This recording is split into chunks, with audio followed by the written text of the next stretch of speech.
আবার চলে এলাম নতুন একটা কাজের ভিডিও নিয়ে। যেমন তোমরা দেখতেই পাচ্ছ, আমি একটা কম্পটন গ্রিপসের মোটর নিয়ে নিয়েছি 1 HP। তো মোটরটার মডেল হচ্ছে তোমার SWZ মডেল। তো এইটার সমস্যা হচ্ছে পার্টি আমাকে যেটা বললো যে মোটরটা তোমার জল উঠছে না, আর মোটরটা বডি শর্ট হয়ে গেছে, মোটরটা মনে হচ্ছে অনেকটা হাই স্পিডে ঘুরছে। তো আমি দেখো নাটগুলো পাম্প সাইডে অলরেডি খুলে নিয়েছি। খুলে নেওয়ার কারণটা হচ্ছে যাতে একটু তাড়াতাড়ি ভিডিওটা হয় আর তোমাদেরকে একটু কম সময় লাগে যেন ভিডিওটা শ্যুট করতে। যেমন পাম্প সাইডটা আমি তো খুলে নিলাম। তো পাম্প সাইডটা খুলে নেওয়ার পরে তোমরা দেখো, পাম্প সাইডটা খুলে নেওয়ার পরে তোমার এই যে ওটা হচ্ছে পাম্প সাইডের উপরের কাভারটা, টপ বাটামটা, আর এই যেটা হচ্ছে তোমার ফ্রন্ট কাভারটা, মানে ভিতর থেকে বাটামটা। তো এখানের মধ্যে প্লাস্টিকের বোল্ট দিয়েছে। তো আমি গুটি লাগিয়ে আর পেছন দিকে আমি স্যাপটা কিন্তু হাত দিয়ে ধরে পরে আমি কিন্তু গুটিটা খুলে নিচ্ছি। এই প্লাস্টিকের স্ক্রুটা প্রত্যেকটা প্রায় মোটরেই দেওয়া থাকে। তারপর দেখো একটা গোল মতো চাকতি রয়েছে, এটাকে ফ্যান বলা হয়। এর মধ্যেও ঠেট করা থাকে যেটা তোমার জলটাকে তুলে। তো এর ভিতরে তোমার থাকে একটা ওয়াটার সিল। তো এই যে যেমন দেখতে পাচ্ছ, এটা হচ্ছে ওয়াটার সিল। ওয়াটার সিলটা অলরেডি ভেঙে গেছে। আর এর ভিতরে দেখা কিন্তু একটা সাধারণ একটা পাথর দেওয়া থাকে। এই পাথরটা ওয়াটার সিলের সঙ্গেই থাকে। পাথরটা ঠিক আছে, তোমার কোনো সমস্যা নেই, শুধু তোমার ওয়াটার সিলটা ভেঙে গেছে। তাই আমি ওয়াটার সিলটা পরে চেঞ্জ করে নেবো। আমি যখন পাম্প সাইডটা খুলেই ফেলেছি, মোটরটা চালিয়ে দেখলাম যে মোটরটা একটু সমস্যা হচ্ছিলো, তাই কিন্তু আমি মোটরটা খুলে আমি গ্রিস করে নেবো। যেমন দেখো, আমি একটু ঢাকনাটা খুলে দিয়েছি। এবার ঢাকনাটা খোলার পর স্ক্রুড্রাইভার লাগে আমি কিন্তু ওই ফ্যানের ব্লেডটাকে আমি টেনে টেনে তোমার মানে প্রেসার দিয়ে আমি তোমার 4 সাইডে ঘুরিয়ে খুলছি। এইভাবে খুললে ব্লেডটি তোমার ভাঙবে না, নয়তো তোমার ব্লেডটা অনেক সময় ভেঙে যায়। তো এরপরে আমি এই যে নাটগুলো আছে এগুলোর মধ্যে একটু র্যাস্টোলিক দিয়ে পরে নাটগুলোকে তোমার কিন্তু আমি খুলে দেবো। ঠিক আছে? তো এই র্যাস্টোলিক দেওয়ার পর একটা অপেক্ষা করবো। তোমাদের কাছে যদি র্যাস্টোলিক না থেকে থাকে তাহলে তোমরা কিন্তু তোমার ওই কেরোসিন তেল দিয়ে একটু অপেক্ষা করো, তাহলে খুলে যাবে নাটগুলো আরামসে। যেমন দেখো, আমার রিং রেঞ্জটা তোমার ধরছে না এর মধ্যে। তো আমি এই জায়গায় সেলাই রেঞ্জ ব্যবহার করব। তোমাদের কাছে যদি সেলাই রেঞ্জ যদি না থাকে তাহলে কিন্তু তোমরা ওই বক প্লাস দিয়ে খুলতে পারো। বক প্লাস দিয়ে বেশিরভাগ নাট আমরা খুলি, কারণ সেলাই রেঞ্জও ধরে না, নাটের মাথাগুলো গোল হয়ে যায়। তো বক প্লাস দিয়ে অনেকটা সুবিধা হয়। যেমন দেখো, আমি খুব আস্তে আস্তে খুলে নিচ্ছি নাটগুলোকে। এরপর নাটগুলো খুলে নেওয়ার পরে আমি কিন্তু মোটরটা খুলে নেওয়ার পর আমি কিন্তু একটু গ্রিস করে দেবো। এরপরে বলবে, দাদা এটা তো জল উঠছে না, তো তুমি গ্রিস করছো কেন? তো গ্রিস করার আমার কারণটা হচ্ছে, তোমার এই মোটরটি তোমার চালিয়ে দেখেছি একটু সমস্যা হচ্ছিলো, একটা সাউন্ড হচ্ছিলো, তাই আমি কিন্তু গ্রিসটা করে দেবো। এইভাবে একটা কাঠের গুটকা নিয়ে পরে আমরা কিন্তু স্যাপটিতে আস্তে আস্তে ঠুকবো। যেমন দেখো, তোমরা পেছনের ঢাকনাটা কিন্তু খুলে গেছে। তোমরা ভুল করে হাতুড়ি দিয়ে ঠুকো না, তাহলে স্যাপটা তোমার বসে যাবে বা ব্যান্ড হয়ে যাবে। তখন কিন্তু আমাদের অনেকটা সমস্যার সম্মুখীন হতে হবে। এরপরে চলো ফটাফটভাবে আমি তোমার কয়েলটা একটু দেখে নিই। কয়েলটাতে তো কোনো সমস্যা নেই, কয়েলটা কোথাও ঠেকে নেই। আমি বডি শর্ট চেক করছি। যেমন দেখো, দুটো তারকে আমি 2 সাইডে করে দিচ্ছি। এরপর সিরিজ ল্যাম্পে লাইন দিয়ে পরে আমি বডির সাথে বডিতে ঠেকাচ্ছি। আর দেখো, তার দুটোতে একটা করে ঠেকাচ্ছি। লাইটটা আমার গ্লো করছে না, মনে বডি শর্টে। এরপরে দেখো, আমি কিন্তু পেছনের ঢাকনাটা খুলছি। পেছনের ঢাকনাটা আমি সিম্পলি একটু ঠুকেই খুললাম। এরপরে আমি একটা পোলার লাগিয়ে পরে এরপর বেয়ারিংগুলি তোমার স্যাপের খুলবো। তো তোমাদের কাছে যদি পোলার যদি না থেকে থাকে, তোমরা অবশ্যই এটা খোলার আরেকটা টেকনিক আছে যেটা আমরা বড় মোটরে ব্যবহার করে থাকি। সেটা হচ্ছে ঠুকে খোলা, মানে একটা রড লাগিয়ে একটা স্যাপ লাগিয়ে খোলা। আমার কাছে এই মুহূর্তে সামনে বেয়ারিংটা রয়েছে, তাই আমি বেয়ারিং দিয়েই তোমার এই মোটরটা, মানে এই বেয়ারিংটা খুলে দিচ্ছি। তো এটাকে বলা হয় আউটসাইড বেয়ারিং পোলার। এটা সামনের দিকে ওই পোলারটি তোমার লাগবে না, কারণ সামনের স্যাপটা অনেকটা লম্বা। আর তাই আমি এটাকে তোমার ঠুকেই খুলবো।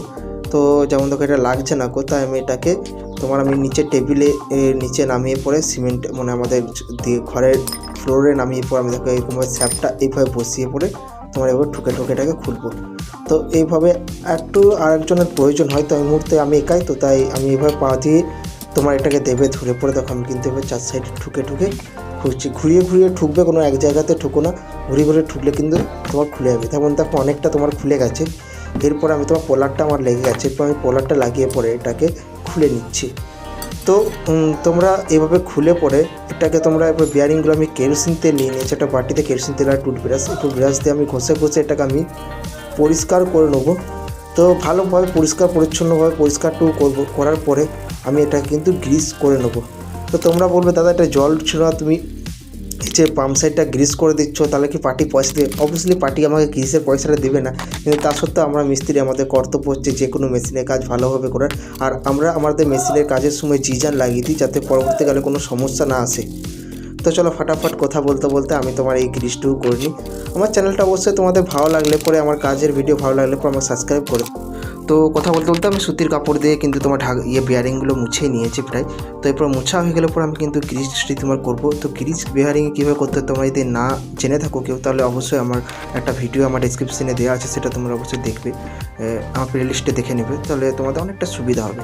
তো এরপরে গ্রিস হওয়ার পরে আমি যে এই যে বলছিলাম না রোটারটা তখন একটা কালো হয়ে গেছে, তো আমি গ্রাইন্ডিংয়ের সাহায্যে এটাকে ঘষে একটু পরিষ্কার করে নেবো। গ্রাইন্ডিংয়ে আমি যে হুইলটা ব্যবহার করেছি সেই হুইলটা হচ্ছে তোমার পালিশ হুইল, যেটা স্টিল পালিশ করতে ব্যবহার করা হয়। তোমরা ভুল করে গ্রাইন্ডিং হুইল দিয়ে ঘষে ফেলো না। তোমাদের কাছে গ্রাইন্ডিং না থেকে থাকলে তোমরা কিন্তু এমআরএফ পেপার দিয়ে এটাকে ঘষে পরিষ্কার করে নেবে। যেমন দেখো খুব সুন্দর চকচকে পরিষ্কার হয়ে গেছে। এরপরে কিন্তু আমি বিয়ারিংগুলো লাগিয়ে দেবো। আর গ্রাইন্ডিং হুইল দিয়ে ঘষলে তোমাদের কিন্তু একদম পুরো বাঁশ লেগে যাবে আর অনেকটা গচ্চার মধ্যে পড়ে যাবে তোমরা। এরপর দেখো আমি বিয়ারিংটা লাগিয়ে পর 4 সাইডে ঢুকে নিচ্ছি। এরপরে ওপরের বিয়ারিংটা আমার লেগে গেছে, আমি গ্রিসটাকে একটু লেভেল করে দিচ্ছি। এরপরে আমি তোমার আবার যে ঘুরিয়ে এটার পেছনের সাইডে বিয়ারিংটা লাগাচ্ছি। তো পেছনের সাইডে বিয়ারিংটা ছোটো, এটা 6202 বিয়ারিং, আর ওটা এগুতে যেটা ছিল ওটা হচ্ছে 6203 বিয়ারিং। তো এরপরে দেখো আমি সেটিং করে নিয়েছি। এরপর আমি তোমার মোটরটা সেটিং করবো। মোটরটা আমি একটু সামনের দিকে টেনে নিলাম, এর মধ্যে একটা গুটকা ঢুকিয়ে দিচ্ছি যাতে তোমাদেরকে দেখাতে সুবিধা হয়। এরপর সেন্টারে করে মানে হোলটার মধ্যে খুব সাবধানে এটাকে আমরা ঢুকাবো। ঢোকানো হয়ে যাওয়ার পরে আমরা একটা হাতুড়ি নিয়ে পরে স্যাপটাতে হালকাভাবে আমরা কিন্তু ঠুকবো, ঠিক আছে, হালকা হালকা করে ঠুকবো। তাহলে বিয়ারিংটা তোমার যে খাপটা আছে ওর খাপটার মধ্যে তোমার বসে গেছে। হাত দিয়ে ঘুরিয়ে দেখে নিলাম কোথাও লাগছে না করে। পুরো পেছনের ঢাকনাটা আমরা লাগাবো। নাটগুলো বরাবর তোমরা দেখে পরে লাগাবে। আর তোমাদের যদি সমস্যা হয় তাহলে খোলার সময় একটা মার্কার দিয়ে মার্কিং করে নেবে যাতে তোমার কোনো সমস্যা না হয়। তো যেমন দেখো আমার কাছে পাইপ ছিল, এই মুহূর্তে আমি কিন্তু পাইপ দিয়ে ঠুকছি। আর তোমাদের কাছে যদি পাইপ না থেকে থাকে তোমরা কিন্তু তাহলে হাতুড়িতে 4 সাইডে ঠুকে মানে ওটাকে 4 সাইডে ঘুরিয়ে ঠুকে এটাকে সেটিংটা করতে পারো। এরপর তখন মোটরটা আমি কিন্তু কিছুক্ষণ এগুলোতে ঘুরিয়ে দেখলাম একটু টান ছিল, অসুবিধা নেই। আমি নাটগুলো টাইট করে একটু ঠুকে দেবো, তাহলে কিন্তু আমার এটা ঠিক হয়ে যাবে। তোমাদের কাছে পাইপ না থাকলে তোমার 4 সাইডে একটু ঘুরিয়ে ঠুকে দেবে, তাহলে কিন্তু ঠিক হয়ে যাবে, মোটরটা ফ্রি হয়ে যাবে।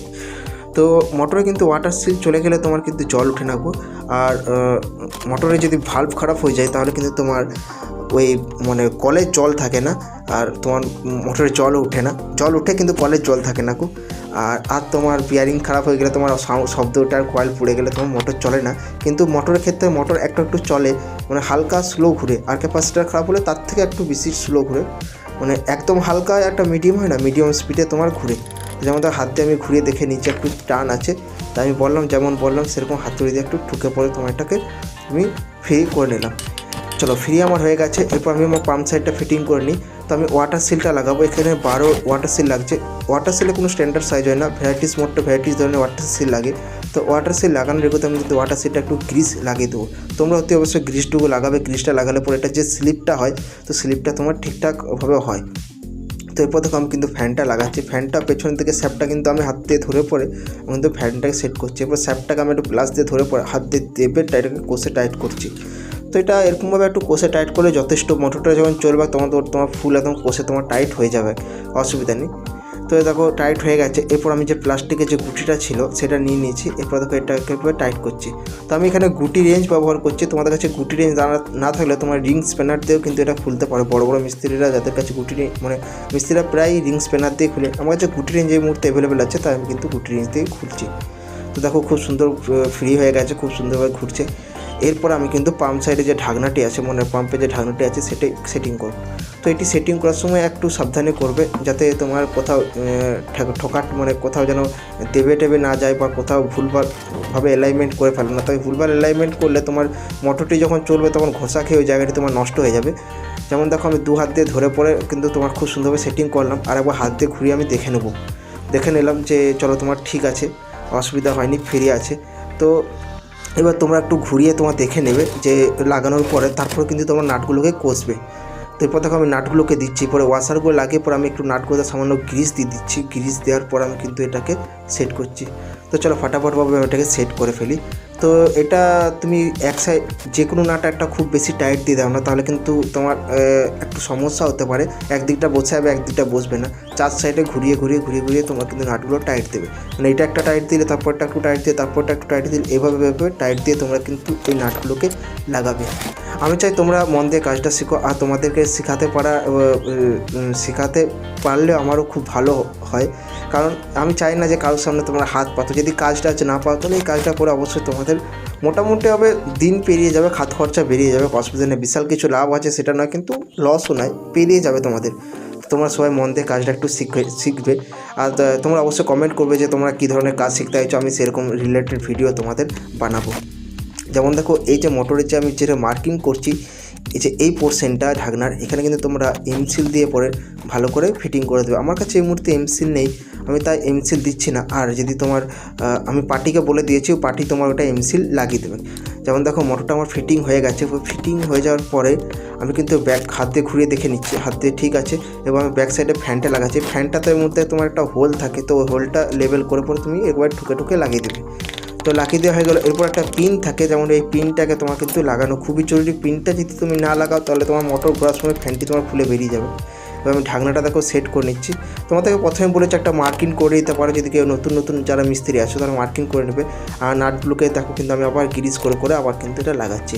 নাটগুলো গ্রিজ করে লাগানোর এই কারণ নাটগুলো মরচে পড়ে যায়, তো গ্রিজটা থাকলে তোমার পরবর্তীকালে খুলতে আমাদের সুবিধা হয়। তো এরপর দেখো, মোটরের প্রায় তোমার নাটগুলো লাগানো হয়ে এসেছে। তো আমি ঝাড় করে লাগিয়ে নিচ্ছি নাটগুলো। তো মোটরের কাজ ফ্যানের তুলনায় অনেকটা ইজি, কারণ মোটরে তোমার অনেকটা কষ্ট হয় না ফিটিং করতে। মোটর তোমার খুবই তাড়াতাড়ি ফিটিং হয়ে যায়। তো যেমন দেখো, আমি সেলাই রেঞ্জ দিয়ে তোমার টাইট করে নিচ্ছি, কারণ গুটি রেঞ্জ ধরছে না, কারণ গুটির নাটগুলো সব তোমার স্লিপ হয়ে গেছে। তো মোটরের কাজ করার সময় একটু সাবধানে কাজ করবে, কাঠের টেবিল বা কাঠের চেয়ারের উপরে বসে কাজ করবে, কারণ মোটরের শর্ট খাওয়া মানে ভয়াবহ শর্ট হয়, খুব খতরনাক শর্ট মারে মোটর। তো এরপরে দেখো, আমি কিন্তু এর যে ধরার যে হ্যান্ডেলটি আছে সেটি কিন্তু লাগিয়ে দিচ্ছি। তো লাগিয়ে দেওয়ার পরে এরপরে কিন্তু আমি মোটরটি তোমার চেক করব। তো আমার হয়ে গেছে। আমি চেক করার জন্য দেখো পাম্প সাইডে আমি কিন্তু জল ভরে নিচ্ছি। বা জল ভরে নেওয়ার পরে আমি মোটরটা তোমার চালিয়ে দেখবো। তো মোটরটা বুঝবো কী করে জল উঠবে কি উঠবে না। তো মোটরটা আমার পাম্পে ফুল জল ভরা হয়ে গেছে। জল ভরার সময় দেখো এই সাইডে কিন্তু জল বেরোচ্ছে। তো আমি যদি ডিবেটা রেখে দেখি সমস্যা, মনে হচ্ছে যেন এর ভাল্বটা খারাপ হয়ে গেছে।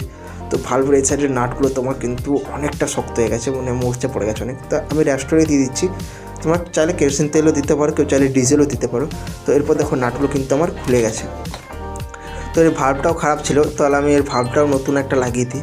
তো বেসিক্যালি এই মোটরটা তোমার রাজমিস্ত্রিদের মোটর, আর রাজমিস্ত্রিরা খুব রাফ অ্যান্ড টাফে ব্যবহার করে, তাই আমি একটু মনোযোগ সহকারে কাজটি করে দিচ্ছি। আমার বেশিরভাগ কাজ তোমার আসে আমার রেফারেন্সে, মানে কারোর একজন কাজ করে দিলাম, ও অন্য কাউকে বললো, তো সেই অনুপাতে আমার কাজ একটু বেশি আসে, ওইরকমভাবেই কাজ আসে। তো কাজ যদি মন দিয়ে করেছো তোমাদের কোনোদিনও কাজের অভাব হবে না, আর পয়সারও কোনোদিনও অভাব হবে না। শুধু একটু ভালোভাবে যত্ন সহকারে কাজগুলো করতে হবে। যেমন দেখো, আমার কাছে ভাল্ব একটা নতুন রাখা ছিল, তো আমি ভাল্বটা তোমার লাগিয়ে দিয়েছি। ভাল্ব তোমার অনেক ধরনের হয়, তো এটার যে মডেল সেই মডেল অনুযায়ী ভাল্বটা কিন্তু লাগিয়ে নিচ্ছি। তো লাগিয়ে নেওয়ার পরে এরপর দেখো আমি নাটগুলোকে টাইট করে নিলাম। এবং নাটগুলোকে টাইট করে নেওয়ার পর আমি কিন্তু মোটরটা একবার চালিয়ে দেখবো। তো যেমন বলছিলাম, মোটরটা আমি বুঝবো কী করে জল টানছে কি টানছে না। তো মোটরে এই যে ইনার সাইড যেটা আছে, ইনার সাইডে তোমার মনে যেদিকে তোমার কলের সাইডে লাগানো থাকে, যেটা জলটা টানে, ওখানে আমি হাত রেখে পরে, আর আমি তোমার জলের হাঁড়িটা ভর্তি করে পরে, পাম্প সাইডে জলের হাঁড়িটা ভর্তি করার পরে আমি একটু অপেক্ষা করবো, দেখে নেবো কোথাও জল লিক করছে কি করছে না। তারপর আমি ওটা হাত দেবে পরে ওটাকে দেখবো যে আমার হাত থেকেও টানছে কি টানছে না। তার মধ্যে কানেকশান করে নিচ্ছে, হাত রেখে দিয়েছি।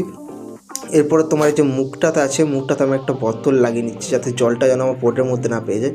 এবার দেখো সুইচটা দেওয়া করাচ্ছি, এবার দেওয়ার পরে দেখো কিন্তু আমার হাতটা কিন্তু অনেকটা চিটে গেছে। তো চলো, মোটরটা খুব সুন্দর জল টানছে। তো এরপর আমি কিন্তু এটাকে ফিটিংটা করে দিয়েছি, যখন আমি এটা কাস্টমারকে দিয়ে দিচ্ছি।